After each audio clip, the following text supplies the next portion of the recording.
Yeah, I appreciate the sit there. We can all get on the sword together now and by our seat of our sit.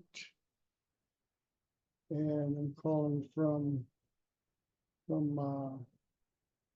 our All Nations Gathering Center. We have had some volunteers here, youth volunteers come from Pennsylvania yesterday to work in our canyon, clearing some of the broken trees. And today we're going to go to my Reed Robinson Chief Eagle. He came to with us and to a retreat in Iowa. His mother, which is my auntie, we're going to have services for her today. She passed on at 94. And then tomorrow, we're going to take her down to the Rosebud Reservation and bury her with her mother and father in Oak Creek, South Dakota. We had her in my mind. And I know we I have a sister who has blood cancer now, and she's in the hospital, so I had her on my mind in my prayer. And I also had a couple of my other elders that I asked them to visit us and participate with us today, along with your elders, your significant others. So our ancestors are here. It's in our DNA, in our bones, in our skin, in our thoughts, in our feelings, in our spirit, and in our body. And we call upon them to help us gain more insight. We're here for a short period of time. We believe, our people, our Lakotas believe we came out of the Mother Earth. And one of those places is Wind Cave. And when we came out, we saw this beautiful world. And we like to go there today to breathe the air of the Mother Earth coming out of the Wind Cave. Whenever we get up there for ceremony, same way we would do with the horses when they're going to be, we're breathing air from the inside of them into us and our air into the horses. And we gathered in our circle there at our ancestors, and they said, what did we come into this world with? And it came down to body, mind, heart, and spirit. And he said, well, those are the tools we have. And they said, which one is the most important? And they said, it's the spirit most important. So that one can be the leader of the other three. And so in our ceremonies, in our language, and in our songs, that's where we have to begin with is settling down the mind and the emotions and the heart and the body so the spirit can lead us through whatever it is that we need to explore and participate in. And many spirits come together to help us with our language, song, and dance, and some of our decisions. So along with that, we met many organizations that have come here to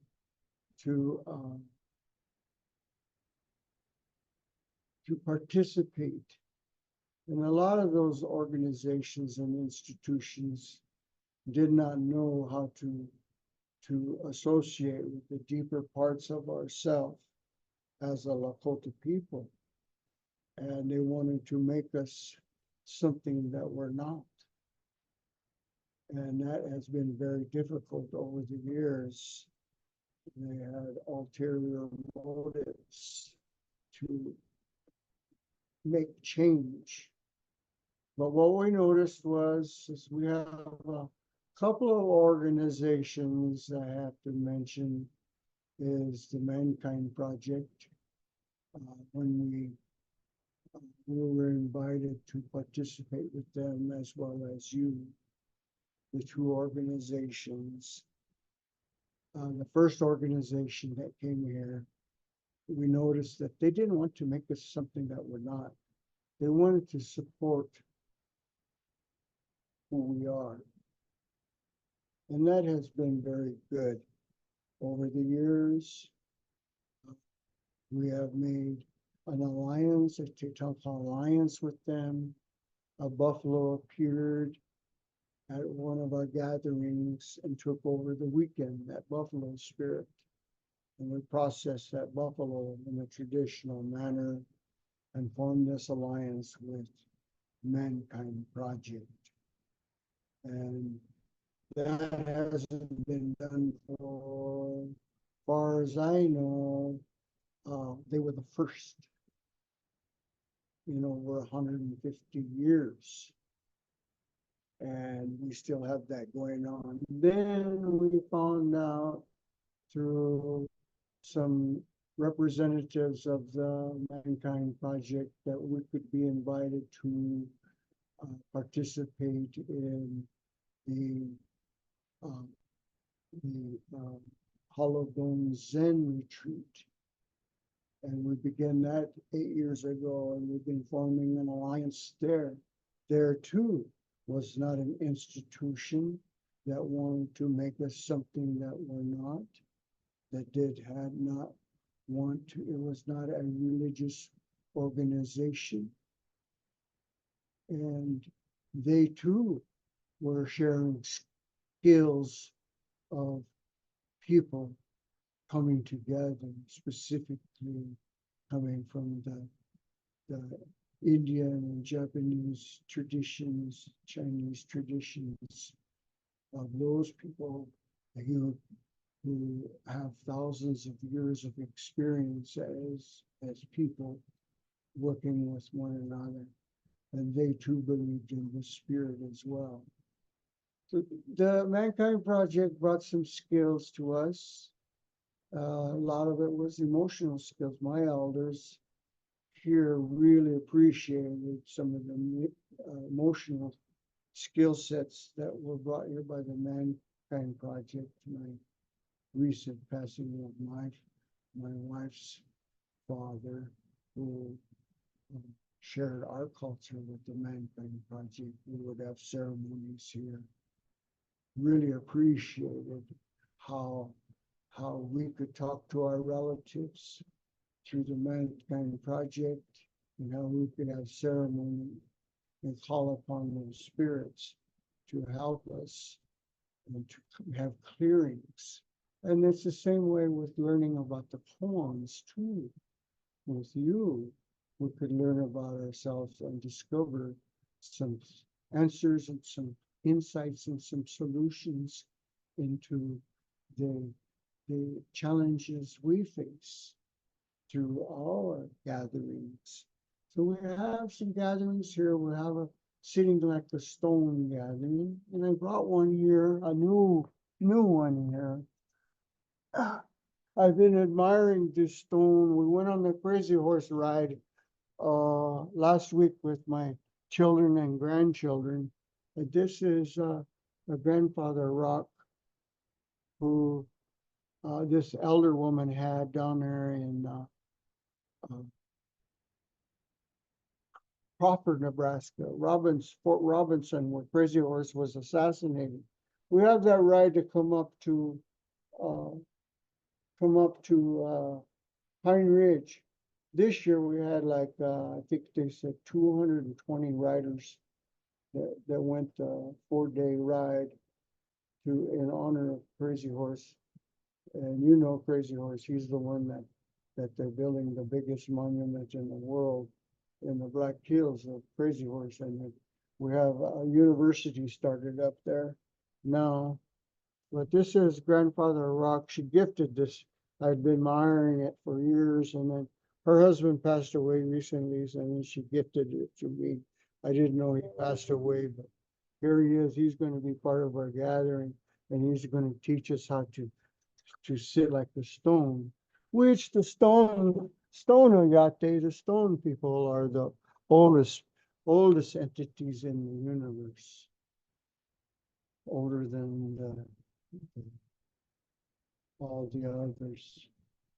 So we depend on those elders too. So we have some really good support representatives from a couple of organizations and some of our tribal people organizations. And out of nature, we have the stone oyate. Also, we will have the horses here too, which we will share the weekend with in our sitting gently like a stone. And the horse, we will have a bonding relationship with those horses, and we'll have some yearlings there. My daughter's working with some yearlings, teaching them now, and my grandchildren now about how to get them grounded, like we're getting grounded. We're learning how to ground ourselves and learning how to have a relationship with the people. And we're going to they will be available. They will be a year and a half old, and then we will have our saddle horses here, and we'll have some colts here too.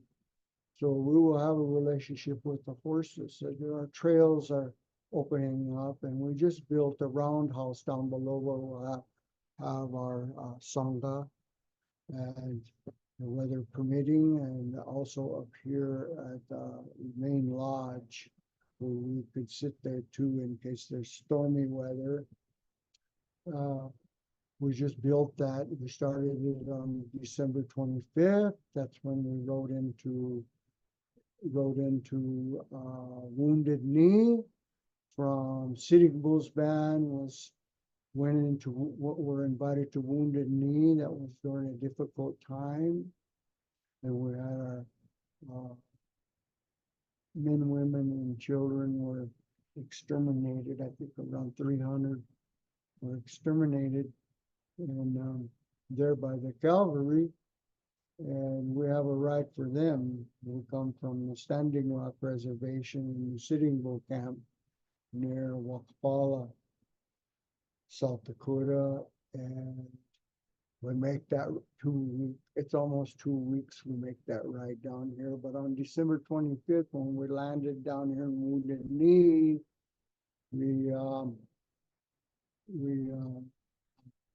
were a few miles away from Red Cloud Agency, who invited us, and we started building this roundhouse on that day and completed it this spring. So we'll have that place together and have a grand opening, all of us there. And we're really happy to be one of the spokes of this big medicine wheel of sits around the world. And we're just so tickled about this.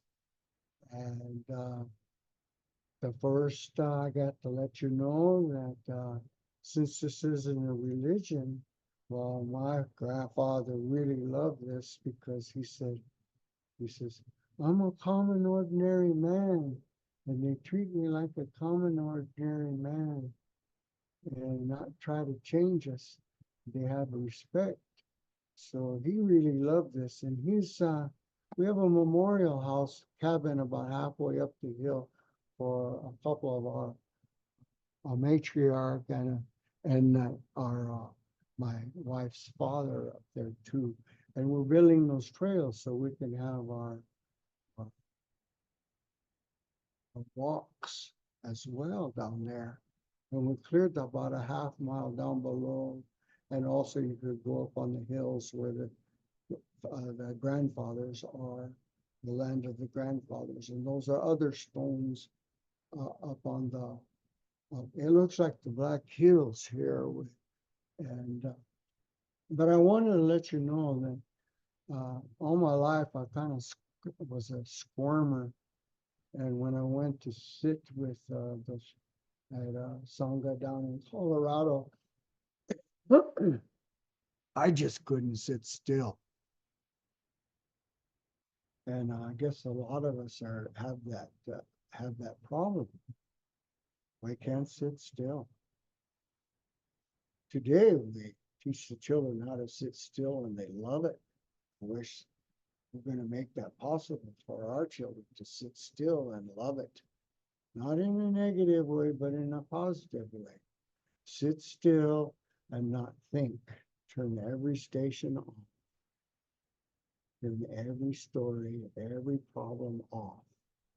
And sit still and not have any emotional reactions.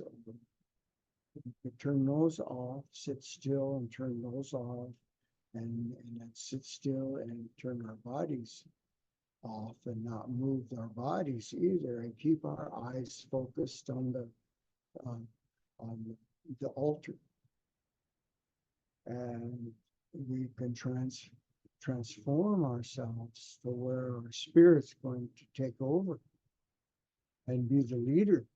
And we can form those habits day in and day out for half hour here, half hour there, minute here, and try to make it part of our way of life, like our ancestors did a long time ago.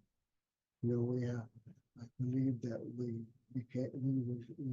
woke up. Our elders pointed a direction where we can wake up to make relatives out there. So we're making relatives today, but we have to make relative with ourselves. So sitting like a stone, we have many stories about that. But as far as sitting still, the children really love that. And we asked a 6-year-old, what would you do? When would you sit like the stone? And they said, and the little girl next to me said, when my dog dies, that would be a good time when you have grief. Another boy said, when I'm mad. Another boy said, when I'm sad. And we're training ourselves to not react. And there's so many things out there that have a hold of our heads and our hearts and bodies, and it's not good at all. And I had to break from those things, from some of those habits. And so I'm preparing myself to break myself of those bad habits, and I'm doing pretty good.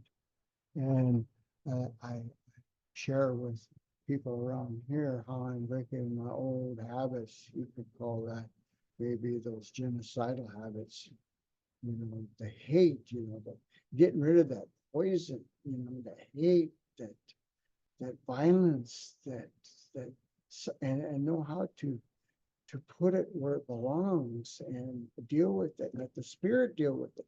The spirit doesn't do those things, but knows how to handle those things and how to deal with our jealousy and our rage, and how to manage those medicines that we were born with. And so I'm becoming more, I can manage myself a lot better now, and I'm on my way. And then they told me in ceremony that each of us, we have that opportunity here to manage ourselves. And we have some beautiful elders like yourselves and the Mankind Project and some tribal ceremonies where we could use to help us heal and help us manage all those open wounds so that they can heal up. A lot of us are running around and we're being codependent, and that whole business there.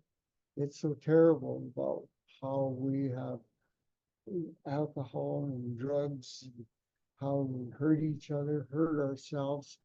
We got to get away from all that. So we're healing up, and we're doing better, and we have a place here at home where we have gaining a history and gaining a better understanding of ourselves and one another, and building more alliances. And we're looking forward to this and getting rid of those poisons that are killing ourselves and the people, and allowing the spirit to be the primary mover. In ceremony, they said, we have this opportunity that we can prepare ourselves in this short lifetime. And our medicine people, they call these spirits back to help us from the Milky Way. And I've seen those spirits. I've talked to those spirits that come back, and our medicine people ask them for their help, and they come into our ceremonies. And we have an opportunity to be one of those spirits if we prepare ourselves now. We can be one of those spirits. We can ancestors. We can call back to help us further this beautiful way of life that was given to us for our children and grandchildren. And like my friend always reminds me here, he says, until the sun burns out. So here we are together today. That's my short talk. I like to talk this way because if I'm a common ordinary man, I'm going to try to be a simple common ordinary man, especially of my people. They've been around my people because they're wondering where I'm coming from. And if they ask questions, then I tell them about the people I'm hanging with and what skills we're learning that's transforming our lives, and how it's so similar to our way of life, our cultural way of life, our people, which we're trying to restore in our ceremonies. So I'm gently sitting like a stone amongst our people and learning how to be more skillful at gently having compassion and respect and understanding. So we're going to share our weekend with you and bring some of our elders to sit with us. That's my speech today. So thank you for listening. All mitatias, and we're all related.